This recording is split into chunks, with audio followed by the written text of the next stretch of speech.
In Delta State, Governor Sheriff Oborevwori has approved the payment of promotional arrears worth 5 billion naira to civil servants. The governor announced the package during an unscheduled visit to the Dr ChikeEdozien Secretariat, Asaba. Ikenamechi has more. Governor Sheriff Oborevwori is paying an unscheduled visit to civil servants at the Dr ChikeEdozien Secretariat. Their excitement on seeing the governor is unparalleled, as he is the first to visit them. Good afternoon. After inspecting different offices in the ultra-model complex, Governor Oborevwori says he is impressed with the conduct of the staff. I came here for two reasons. One, to come and see how you are working, how you are doing, and secondly, is to bring the good news. The salary arrears that you have been demanding for all these years, I have come here to notify you, to inform you that I've approved it. I'm going to pay in 3 tranches. You are paying the first tranche in August, second tranche in September, then the third tranche, October. While the people await the palliatives as a result of the removal of fuel subsidy, this payment of arrears will no doubt assist these civil servants. The governor says they are working on a sustainable modality to cushion its effects. You know, I went for the National Economic Council meeting. We are still discussing to see how we will cushion our people in Delta State. This one I have come is the promise I made before long ago. So I've come to redeem that promise. As he leaves the secretariat, Governor Oborevwori told the excited government employees to join hands with his administration in his agenda to advance the state. Ikenamechi, TVC News, Asaba. Let's turn to BENUE State, where member representing Mata State constituency in the 10th Assembly, Gabo Simon, has condemned the gruesome killings in his community of Ikov and USHONGO by unknown gunmen.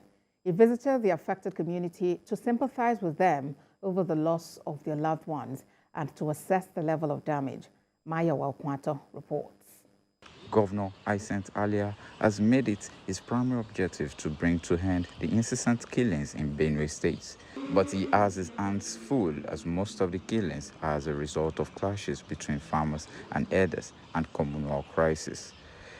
The most recent incident in USHONGO left 9 dead, with over 20 casualties receiving treatment, while 3 persons are still held captive by the gunmen.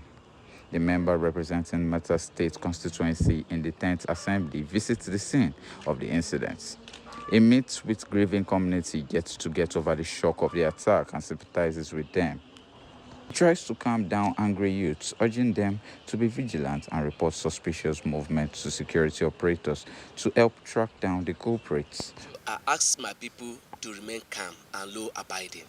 The security men are here with them, so they should not take laws into their hands. The security will do the needful, and by special grace, calmness will return back and they will go back to their farm to do their activities normal the way they've been doing.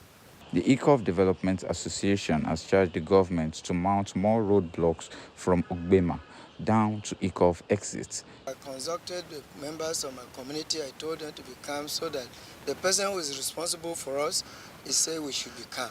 He's going to work on it, and he has started.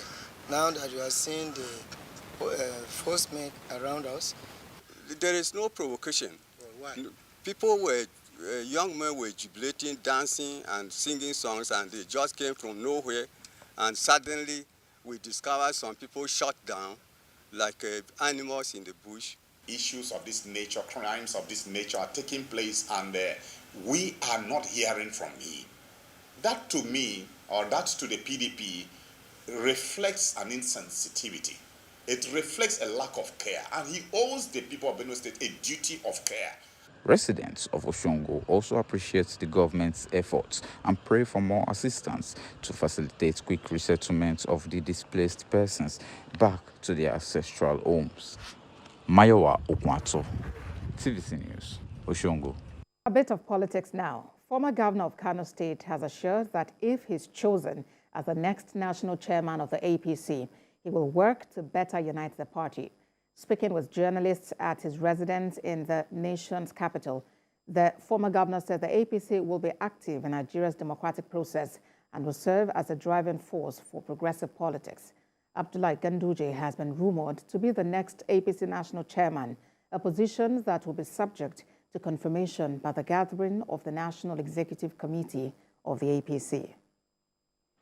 Deepening and widening consultation, and also try to make the party functional throughout the year, not only during election time. More reforms will be introduced, and I believe we are taking this party to the next highest level, because political party is an institution of democracy, is the backbone of any government. We are to harness the demand of the people and make it the government agenda.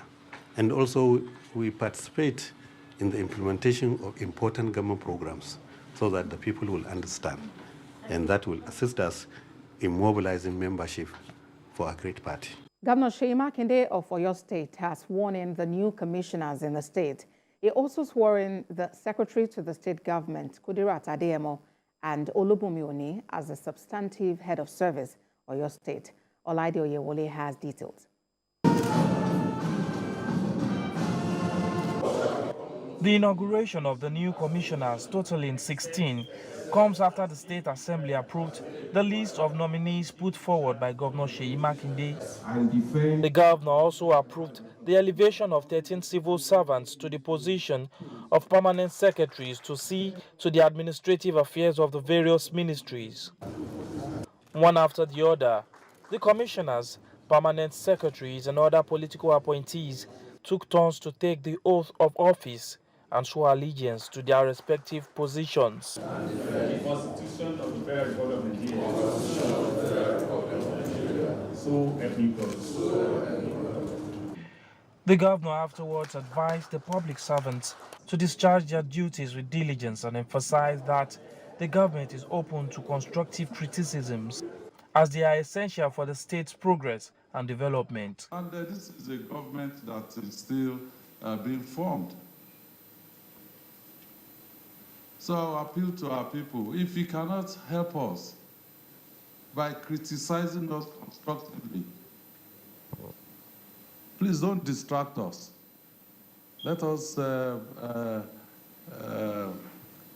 the people of this state to the best of our ability. The newly appointed public officers assured the governor and residents of the state to work in synergy for the common good and advancement of the state. Our commissioners, every senatorial district is represented in our commissioner list. And so everybody has a say, everybody has a voice in this government, and we look forward to delivering Omitutu 2.0 to the good people of Oyo State. Well, what the people of Oyo State should expect from me is to ensure that the rule of law is observed and followed in all of government businesses. We are going to start working on the intra-roads, access roads, so that we're close to our people in terms of infrastructure deficit. With these new members of the executive branch in place, it is expected that Governor Makinde will be able to move forward with his agenda for the state in another 4 years. Olaide Oyewole, TVC News, Ibadan. The Niger State government has called for synchronization of its policies with those of the National Hydropower Producing Areas Development Commission to avoid duplication of intervention projects. Chanemi Bameye reports. 2023 electricity bill, 4 new states were added to the commission, and the commission was now rebranded as the National Hydropower Producing Areas Development Commission. Niger State hosts 4 hydroelectric power dams, which is why the commission says 32% of its interventions are done in the state. The Niger State Governor Umaru Bago received the management of the commission on a courtesy call. He uses the opportunity to seek deeper cooperation with the commission. This, he believes, can lead to more being done and better results can be achieved if the commission synchronizes its intervention plans with that of the states to avoid duplication of projects in a particular area. It's absurd to find out that you build schools where we're also building schools. because there is no communication. Or you provide life jackets or life support programs where we have just done that, or food intervention and other interventions. But once we synchronize our programs, we work in tandem, and that will bring the desired goals that we are looking for.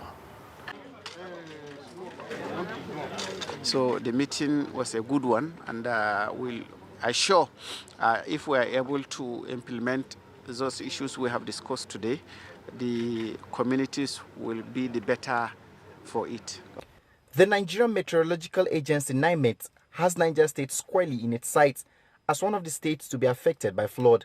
These flood predictions for 2023, coming in a timely fashion, should prepare the state and the commission to increase timely interventions to identified areas. So we are using the local languages to talk to the people, and we are using the traditional institutions to talk to the people, and we are using even local town criers to give early warning signs, and that was why in the 2022 flooding, lives were not lost as previously, and we are hoping that no life will be lost this year, God willing. The management of HYPPADEC also noted that it is set to do more with expected increase in funding as a result of the 2023 electricity bill that mandates GENCOs to pay part of their revenues to the Commission. Chenemi Bameyi, TVC News, Mina.